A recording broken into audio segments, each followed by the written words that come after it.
एक बार की बात है, एक धनी साहूकार था। उसके पास बहुत दौलत थी। उसने इतनी दौलत हासिल कर ली थी कि अगर अगली 7 पीढ़ियाँ बैठकर खा ले तो भी खत्म नहीं होगी। हालांकि ये अमीर आदमी तभी भी खुश नहीं था। उसके मन में कुछ ऐसा था कि वे रात भर सो नहीं पाता था, इसलिए वे सच्चे सुख से वंचित रह गए। उसने सबसे पूछा कि वो ऐसा क्या कर सकता है जिससे वो इस समस्या से छुटकारा पा सके और सुख और शांति से रह सके।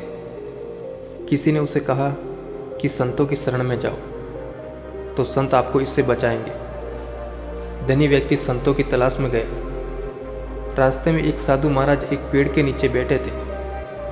धनी व्यक्ति ने उनका अभिवादन किया और कहा, गुरुजी, मेरे पास वस्तु की कोई कमी नहीं है। अगली 7 पीढ़ियाँ बैठकर बिना काम किए आराम से खा पाएगी। फिर भी मैं खुश नहीं हूँ, क्योंकि एक व्याकुलता मुझे सोने नहीं देती। साधु महाराज ने कहा, पहले तो ये बताइए कि आपकी आपत्ति क्या है, फिर उससे कैसे छुटकारा पाया जाए, वह मैं तुम्हें बताता हूँ। अमीर आदमी ने कहा, यदि महाराज ऐसा कह रहे हैं तो मुझे कोई आपत्ति नहीं है, लेकिन एक परेशानी है, और परेशानी यह है कि मेरी 8वीं पीढ़ी का क्या होगा, क्योंकि यह 7 पीढ़ियों के लिए तो पर्याप्त धन है जो मैंने अर्जित किया। चिंता सिर्फ 8वीं पीढ़ी की। साधु महाराज मुस्कुराए और बोले, चिंता मत करो, मैं तुम्हें इस परेशानी से बचा लूँगा। साधु ने उसे 1 किलो चावल की पोटली दी और कहा, इस पहाड़ पर एक बुढ़िया कुटिया में रहती है, उसको चावल देकर आ जाओ, मैं तुम्हें तुम्हारे भ्रम से मुक्त करता हूँ।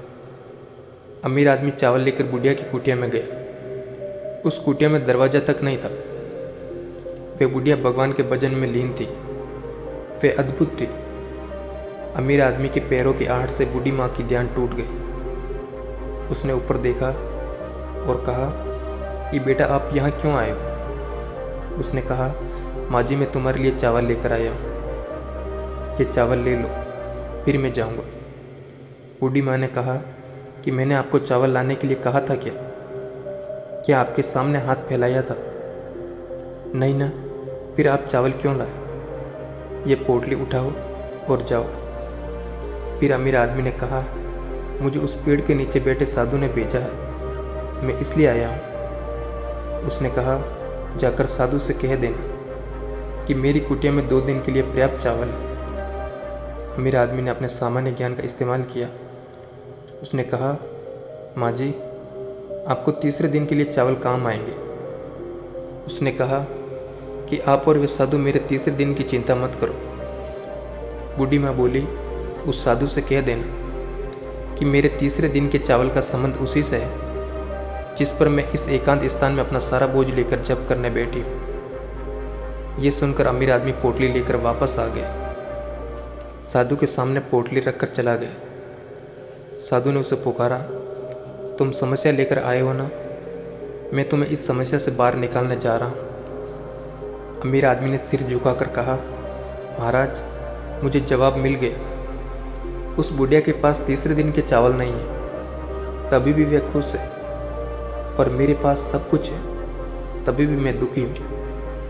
जिसके पास कुछ भी नहीं है, वह अगर अपने भविष्य का विचार नहीं करती और भरोसा करती है कि भगवान कुछ बुरा नहीं होने देंगे, तो फिर मैं, जिसे भगवान ने इतना कुछ दिया है, मुझे इस फालतू की चिंता में नहीं पड़ना चाहिए। ये मुझे समझ में आ गया। दोस्तों, ये कहानी हमें समझाती है कि हमारे पास में जो है उसका आनंद लेना चाहिए, उसमें खुशी ढूंढनी चाहिए। जो नहीं है उसके बारे में फालतू की टेंशन लेकर हमें अपना सुख और चैन नहीं खोना चाहिए। Thank you for watching.